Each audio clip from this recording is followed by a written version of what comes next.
मुलांचे फायनान्स आणि मुलींचे फायनान्स वेगवेगळे असतात का? खरं तर दोघांच्या आकांक्षा, ॲस्पिरेशन, खर्च सगळे वेगळे वेगळे असतात.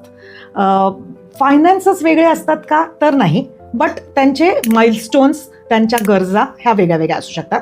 त्यातनं काय होतं माहिती आहे का, स्त्रीचं मी बघितलंय की तिचं आहे ना लाईफमध्ये जरी ती अर्निंग असेल तरी कन्सिस्टन्सी ही नसते.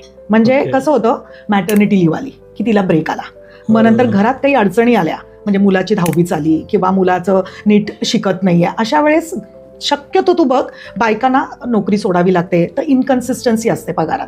सेकंडली, जेव्हा डिसिजन मेकिंग येतं ना फायनान्सच्या बाबतीत, खूपशा स्त्रिया या इधर वडिलांवर, भावावर किंवा आपल्या मिस्टरांवर डिपेंडेंट असतात. कारण का सुरुवातीपासून त्या लोकांनी डिसिजन्स घेतलेले असतात, तर प्रॉपरली फायनान्सचं नॉलेज नाही किंवा कुठेतरी मागे आपण म्हणजे आपला कॉन्फिडन्स कमी पडल्यामुळे ह्या डिसिजन मेकिंगला पण स्त्रिया मागे असतात. आणि मग तिथे मी म्हणते थोडासा फायनान्समध्ये पुरुष आणि स्त्रियांमधला तो डिफरन्स येतो.